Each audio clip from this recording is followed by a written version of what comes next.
Hi, Mats. Thanks for joining us today. As Pinnacle, we dissect the Australian Open 2022 tournament on the horizon.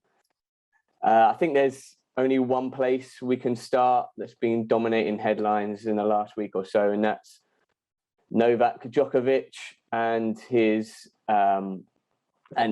whether he is or isn't going to be allowed to compete in the tournament. From a political standpoint, the Home Affairs Minister said he's free to leave the country at any time. They don't want him. They say he hasn't got a right to be here. But firstly, what do you make of that situation? And is there any way of Djokovic? Do you see any way Djokovic does end up defending his title this year? I mean, I think what I take out of the situation first, actually, now that it's been a couple of days, Novak is hanging around. He's staying in a normal hotel, which we sometimes still call a luxury hotel because it has a bed and it's clean. And he's there. He's not getting special treatment. He's not in some suite. He's not practicing tennis. He's willing to hear this case out because he has a right to, and he believes he has a chance to get in. So that's showing a lot of grit and a lot of fight. It would be easy for him to just turn around and say, you know what, Australia, you don't want me. I have the right papers. And he could actually publicly make Australia look really bad in this situation because we don't really know what the truth is yet. So I think he's doing a great thing by hanging around. At the same time, I mean, I would never ever go to a country if I didn't know my papers were 100% ready, because I don't want to risk standing in front of one customs officer who has then the choice to let me in or not. So there's a disconnect somewhere along the way where Novak was somehow led to believe that he has all the paperwork that he needs, and then he gets there and he doesn't. So that's kind of what we're waiting to find out. Is that a person that made a mistake along the way? Or is it just the way the world is today? We are making up rules as we go along because COVID is unprecedented. We don't know what the hell is going to happen tomorrow, and we can't really prepare for it. I think that's most probably the case. Yeah, sure. Yeah, sure. Do you think, we've obviously seen Djokovic can be quite fiery on the court and things like that. Yeah. How much do you think this disruption would upset his preparation if he did end up playing the tournament? He obviously trusts his ability. He's obviously the number one for a reason, but what sort of disruption could this cause for him? So I think that in terms of the physical part, I think we have to look at Novak. He's won there 9 times in Australia, and to win the Australian Open 9 times, that means that your preseason is really solid every single year. You know what you're doing in November and December to get ready for the tournament. And it also means that you as a tennis player, you don't need a lot of matches under your belt, meaning you don't need a lot of confidence to play not your best tennis, but to play tennis at a level where you're very hard to beat. And I think that is perfect for Novak Djokovic. He's hard to beat however he shows up on court. So that's exactly what he's done over the years. So physically, I don't think it's going to make a difference. Emotionally, does he come out of this, if he's allowed to play, with a sense of, I want revenge on the Australian government. I want revenge on everybody. Because if that's the case, I don't think it's not a long-lasting attitude. I think you have to just let it, you know what? That was an unfortunate situation. I'm here. And now it becomes a long-term project to win my 21st Grand Slam. Then I think he's good. But emotionally, I don't know how you react to something like that. 5 days. I mean, I have quarantine for 5 days or more, and it's no fun. It's just horrible. And when you suddenly think that you are over it and through it, and you are stuck in a hotel room, you can't go anywhere for 4, 5, 6 days, I don't know what that does to you emotionally, and I don't think Novak knows. Yeah, sure. There's one stat that we actually found. I don't know if you wanted to reflect on this in English or in Swedish. We've just actually got Martin, who kind of runs our Nordic sort of side of things, and he sort of came up with this one. We found out that only 3 men have reached 3 consecutive Australian Open finals in a row. That's Novak, yourself, and Ivan Lendl. Were you aware of this? Obviously, you have such a great record at Australian Open, but there's not many men who have reached the final in 3 consecutive times. You know what? I actually did. When you said that, I actually didn't realize that I did, because I won it in 83 and 84, and I reached the finals in 85, but I didn't feel like I was in the finals because it was such a bad finals that I've been trying to put that aside. But yeah, again, I think that's why I'm talking about a certain amount of experience in what players do well in Australia. Andre Agassi, the great American, also did really well in Australia. I did really well in Australia. Novak Djokovic done really well in Australia. And I think that it's because our games are consistent. Our attitude is consistent, whether I've played any matches or not. We are always working very hard. And I don't need matches to grow my confidence. I know that I'm not going to take any risks and I'm not going to miss. So I think that's what I get from that. But you can't compare. That was on grass. I made it 3 years in a row on a grass court. It's, I think, much harder to make it to the finals on hard courts because it's everybody's best surface today. Yeah, I think it has to do with preparation. Novak, very even-keeled emotionally and great physical preparation. It gives you a good chance in Australia. Sure. So if Djokovic wasn't to participate, you obviously see there's Roger Federer's not competing, and neither is Dominic Thiem, who's obviously had a good run there and also won US Open recently. Who would you pick out as your front runners from the ATP side? I would think the front runners on the men's side is Daniil Medvedev, because he won the US Open and he beat Novak Djokovic in 3 straight sets. Daniil Medvedev made the finals last year in the Australian Open, of course, losing to Novak in 3 straight sets, but he made that final. The surface favors him. So I think he's the one that is the favorite to win the tournament. If Novak plays, tough to say. They're both most probably both at the same level. I think they're both as heavy a favorite. And then you have a group behind, which is Alexander Zverev, Stefanos Tsitsipas, Rafael Nadal is in that group as well. There's most probably 5 or 6 players that are in the second group that can win the tournament. But the favorite is Daniil Medvedev and Novak Djokovic to me. Just on Rafael Nadal, how do you think his condition is right now to really compete at the top end? It looks like what I've seen so far from the lead-up tournament in Melbourne, that it looked pretty good in the first round. I didn't see the second round, but I saw the first round. He looks good. Anytime Rafa Nadal shows up on the tennis court, he's tough to beat. He's as close to 100% physically ready as you can be. That doesn't mean that he doesn't have maybe a little bit of an injury here and there, but that's what tennis players, that's what professional athletes, I would say that's what human beings do. We're never really perfect. And that's not the name of the game. So Rafa is ready. How does he pull up after winning a couple of matches over 4 or 5 hours? That's the unknown that nobody knows. He doesn't know it. But if he's able to play for 4 or 5 hours, he's tough to beat. I have to say that I am positively surprised that Rafa Nadal shows up at the Australian Open. I was kind of afraid that, I think Rafa might be done together with Roger Federer, but Rafa has clearly proven by being there, looking the way he looks, that he's not done in his tennis career at all. He's chasing another slam, and he's just chasing that feeling of playing tennis matches in front of people. Sure, yeah, definitely. It's that ultra competitive. That's who I take away from the ultra competitor out of all of them. Right. Talking of maybe names that we should look out for, who have impressed you maybe toward the back end of 2021 or in the warm-up tournaments this year?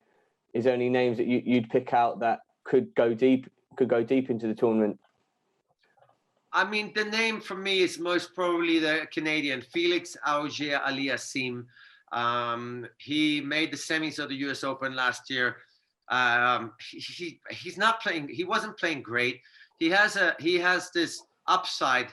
It seems that when he does play well, and so far he can only put together 10-15 minutes of it in a row. But when he does, he's every bit as good as anyone on tour. because he physically is so fast and so strong, and he's got weapons everywhere. The downside is so far not that good. So there is a possibility that is still lingering. But Novak Djokovic, one day there was no more downside to Roger Federer, Rafa Nadal, and Novak Djokovic. They never ever played another horrible tennis match, and that's a mindset, and that mindset will arrive at our next superstar. So we don't know if Felix Auger-Aliassime, he might be there now. He might be there, that this is it. I'm not ever playing a horrible tennis match again because I refuse to. So he's the obvious one. And then you have all the Denis Shapovalov, another Canadian, of course, unbelievably big game.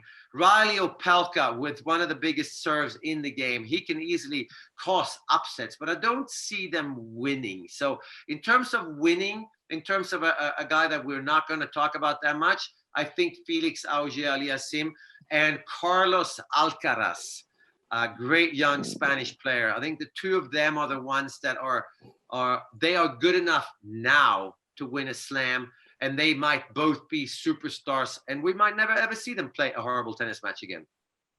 It's funny you said that was the next guy I was going to ask about was Carlos. He just seems like he has that mentality, even from his age now, that will stand him in good stead. Exactly. And I think, what's interesting to me is with him and with Felix as well, I think we can see traits from Roger Federer in the elegance that both of them play tennis.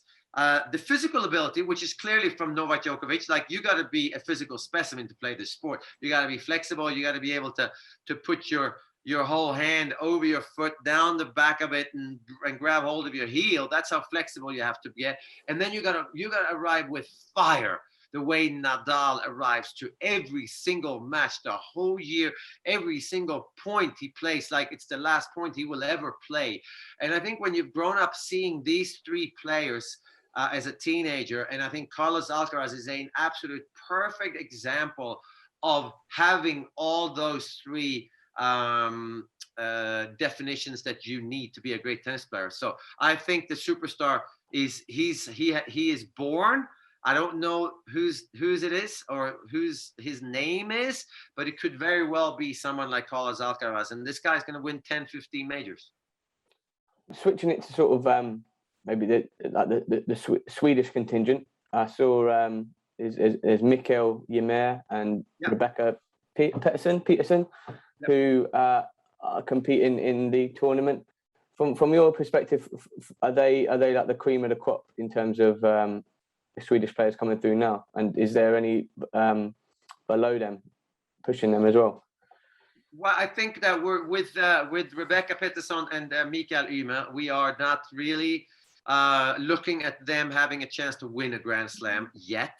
And most probably that's a long step to even suggest that they have a chance to win that.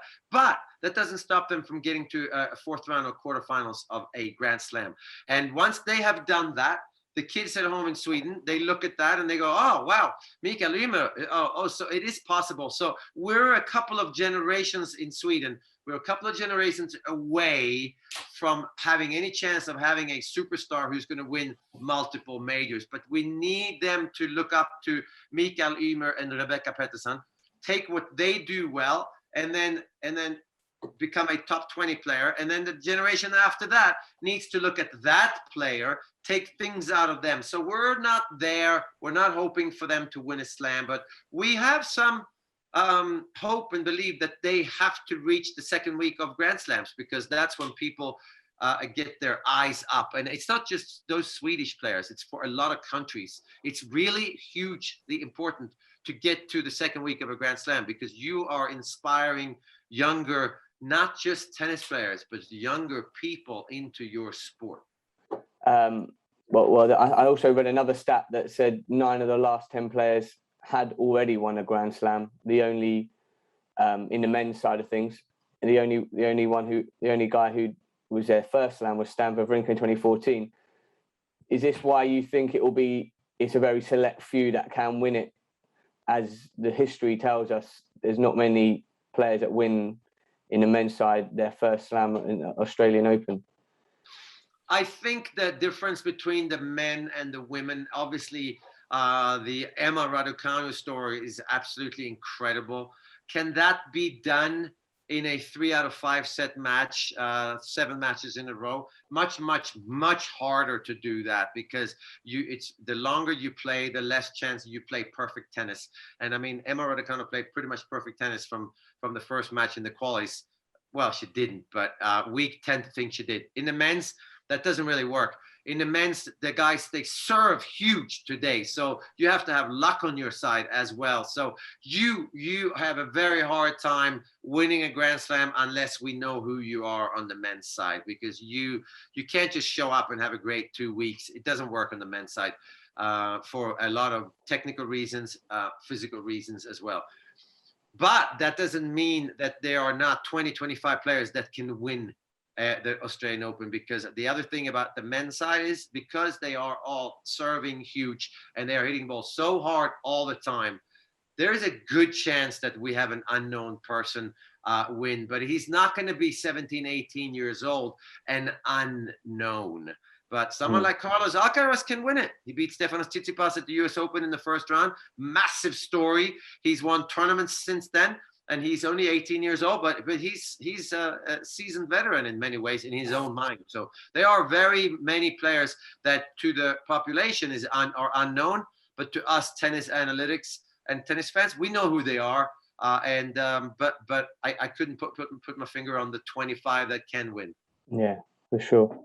If we move over to the women's side of WTA tournament, going along my little thing of stats, it says basically 4 of the last 6 Australian Open winners won their first Grand Slam of the year, of their careers.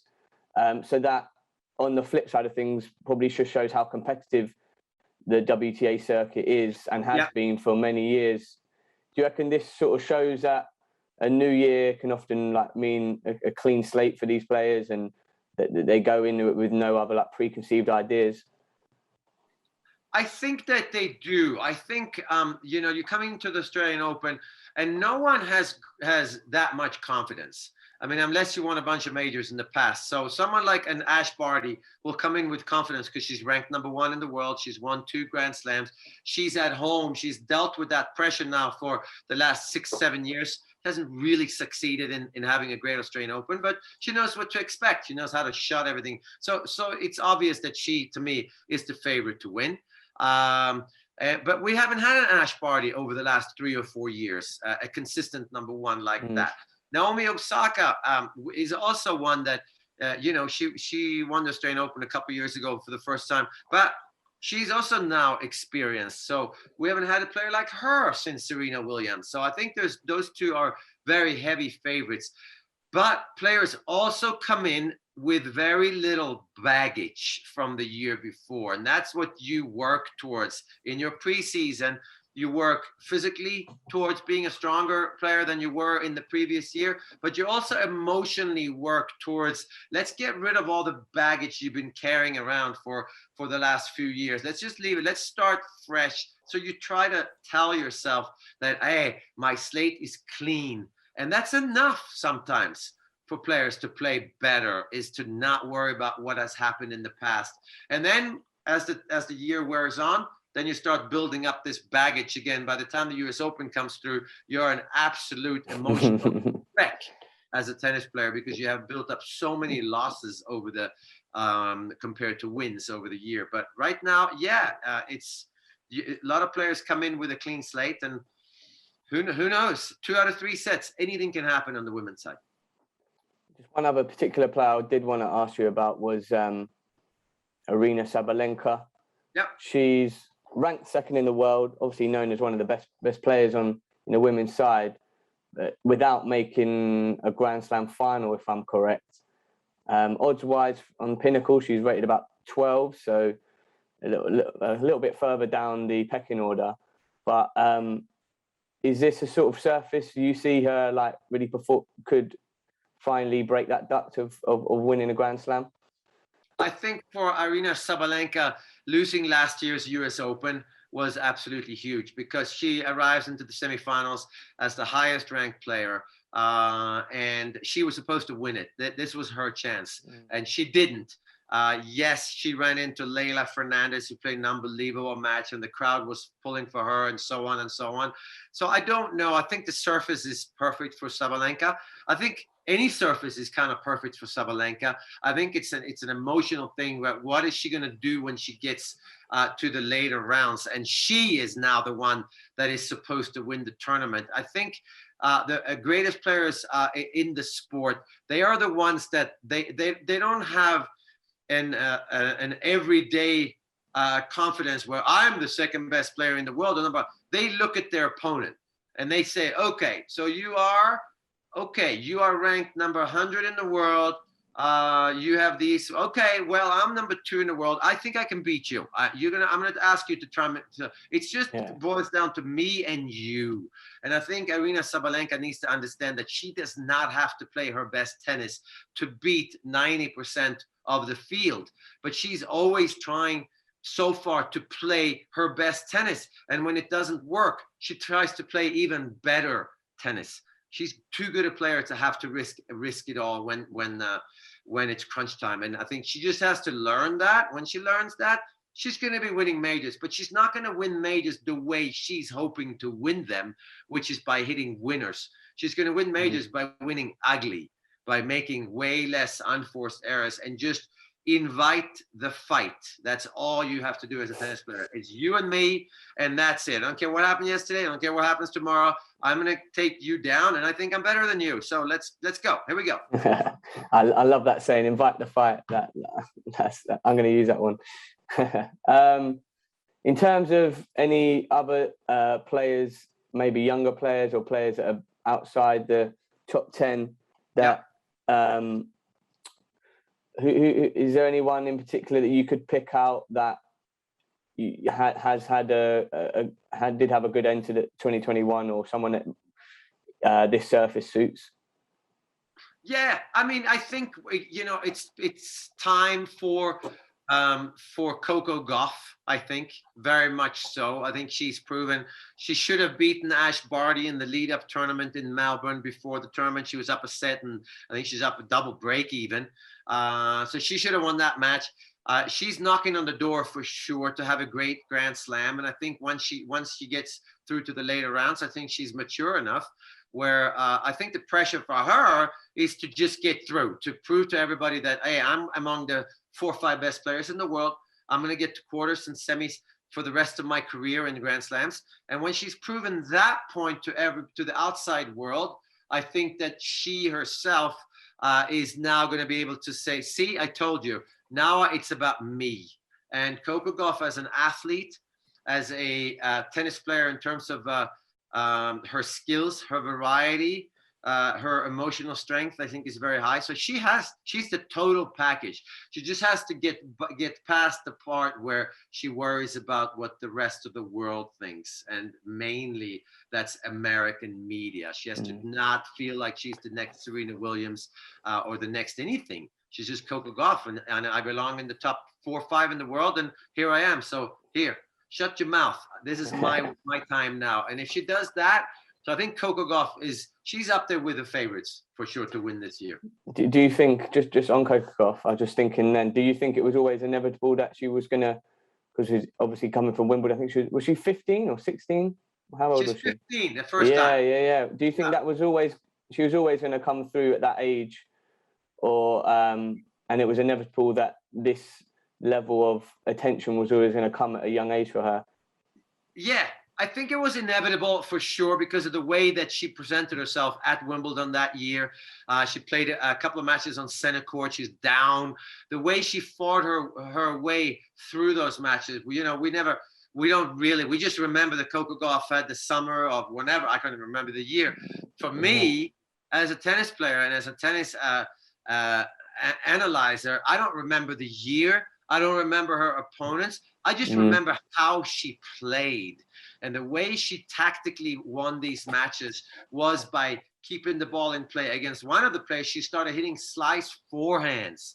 and just chipping the ball along. And she was relying on her tennis IQ to win this match. And she was 15.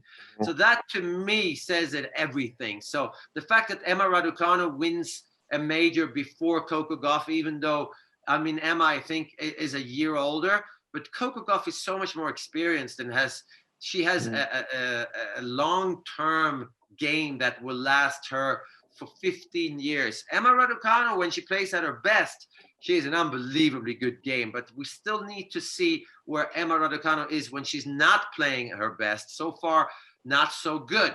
Coco Gauff doesn't have that level anymore. She never really plays bad. You have to put in an unbelievable fight to beat her, and I think that's where she's at. So if she wins it, I'm not surprised at all.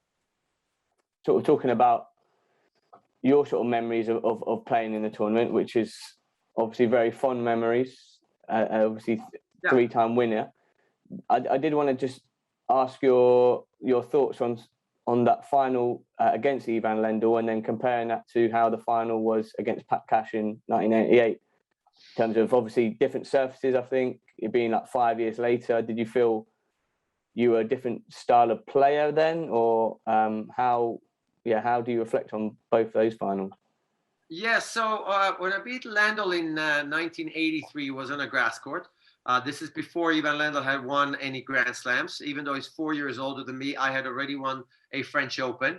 I had beaten him in a couple of times. I had no fear at all in those days, and Ivan Lendl had a lot of fear. He was 23 years old, going towards, I might never win a major, even though I'm ranked 2 or 3 in the world. That's where Lendl was headed at the time. So I felt like I think I'm the favorite to win this match. And then against Pat Cash in 1988, I had now lost to the same Ivan Lendl a couple of finals in 1987. So my confidence in beating Ivan Lendl was very low. I lost the French Open finals 87, US Open finals 87, the Masters in the Madison Square Garden. He killed me. So he was a better player than me. And suddenly Pat Cash beats Lendl. So now I'm up against Pat Cash instead of Lendl, which is perfect.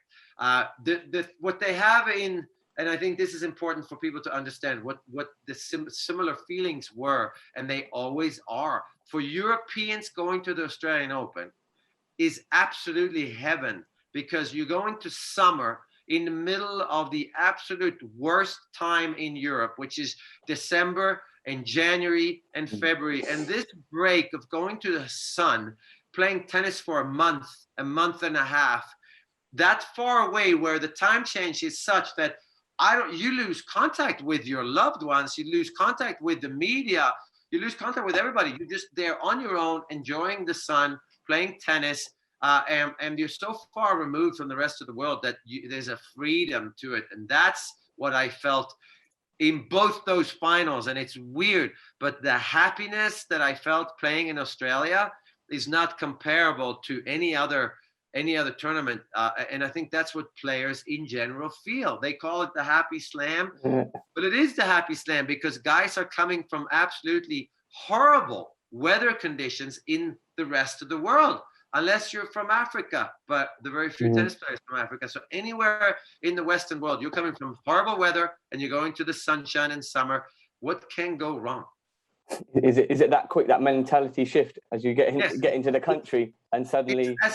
I swear to you, it's as soon as you step out of the airport in the place where you arrive, Sydney or Perth because obviously you're going to all these different places. It doesn't have to be Melbourne, but as soon as you get outside, there's this feeling of, oh my goodness, I didn't realize how good I'm going to feel when I get out of the airport. And you realize, oh my goodness, no more indoors, no more rain.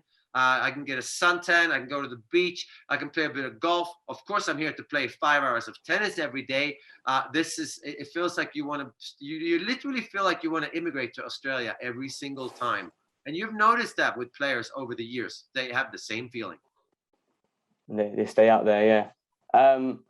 Talking on sort of some of the other matches you've had in Australian Open, so being in 4 finals, winning 3 of them. Is there any other matches that you can kind of recall that were some of your toughest at this particular tournament?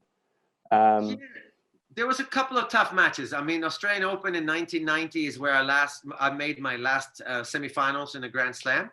I beat Boris Becker along the way, so that was a huge win for me. And then I lost easily to Stefan Edberg in the semis. And so it's bittersweet, that match or that year, because it was my kind of return to the last four. But at the same time, I got beaten by a player that was so much better than me. And the 2 years between 1988, where I actually beat Edberg in the semifinals to get to the finals. And then having lost to him in 1990, the gap between us was so huge that it was like, oh my God, I think that's it. I think I'm done. Like, these guys are way too good for me. Something's happened in the last 2 years. I couldn't keep up or something. So it's bittersweet to lose in Australia, because you really, honestly, again, you're seeing yourself basically living there. I want to stay here because it's so fun. It's so beautiful. And the weather, playing outdoors, all of it's so good. So losing matches, they stick with you for a long time. That match stuck with me for a long time. I have some other losses that have stuck with me over the years. And it's depressing to lose a tennis match in Australia at the Australian Open. Is depressing because reality is around the corner and you're back to the regular tour. It's like a break from the tour to go to Australia. Did you ever think of staying out there permanently? I mean, I've spent so much time over there over the years that yes, it felt like I was sort of I've gone there since 1981, pretty much every year. So we're talking about 40 years of going to Australia every summer for 2 to 4 weeks. I mean, that's more than a year I've spent in Australia. So I feel like, half Australian, but no, it's too far away. Obviously it's too far away, but you do want to go back every single year. So the fact that Novak is fighting it out in a regular hotel, yes, I understand it completely. He's dying to get in. We love Australian tennis. Just going back on, you say when you faced Stefan Edberg, how was that in terms of being someone that you kind of grew up with, close friend with, and just knowing that you're both fellow Swedes and playing in such high profile tennis matches? Yes, so we played in the finals in 1985 as well, and he beat me pretty easily. And at that time, I was the only one in the world that realized that he was better than me. And thank God he didn't realize that he was better than me, even though he did happen to win that match. Then I got him a couple of times in some bigger events, of course, in 87 and 88. He got me in some of them. So we were pretty even. And then I thought that, you know what, I'm a couple of years older than him. I'm sort of the big brother. We're from the same state in Sweden. So we traveled to junior tournaments together, but we're 2 years apart. So we never played each other. I was looking at him as, man, I hope, Stefan, you don't ever realize how much better you are than me physically, but somehow I'm holding my own against you, because he most probably had respect for me as a person that's 2 years older than him. 1990 comes around, and I think by now even he has realized how much better he is than me, and that's it. That's the end of me against him. And then he kind of had his best part of his career from 1990 onwards, I suppose. But yeah, we were very, very similar in level, and surfaces in our day made all the difference. And that's the biggest difference in today's tennis world, is that surfaces are not a huge difference these days. In our day, surfaces made all the difference. Grass, I have no chance against Stefan Edberg. Clay, he has no chance against me. But that's not the case anymore in men's or women's professional tennis. So yeah, the disparity between the surfaces was so much larger than it is now. Is that just the way players? Just what do you sort of account that for? Anything particular? Yeah, so the specific part of that is that we have bigger rackets today. So it doesn't matter if the courts and also the Wimbledon grass courts are perfect these days. There are no bad bounces. With no bad bounces, you're not trying to get to the net all the time. So getting to the net all the time is very risky, and some of us didn't know how to hit good enough volleys to win by coming to the net. We didn't have enough power in our rackets in the 80s and the 90s to hit passing shots. We didn't have enough, effect from our strings to hit enough topspin to make the volleyer's day a nightmare. So it was way more risky to play tennis in those days. And you could play a guy that had a good day. Today, you can play the same baseline game on all the different surfaces. They can hit winners from anywhere and everywhere. You cannot come to the net because no one is good enough to volley the shots that the people are able to hit these days.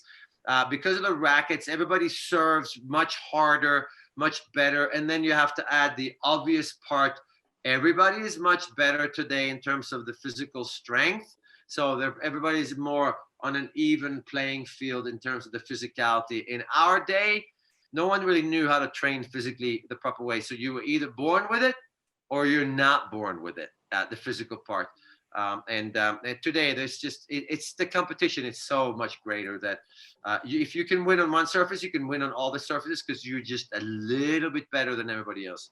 You kind of rolled into my final question, which is sort of the type of player it takes to be successful at the Australian Open, whether you need to have whether it's like a serve, we need to have a great serve, whether it's just hard hitting in general, whether it's more you got to be really agile, really super fit, or what sort of style of player do you think does well at the Australian Open?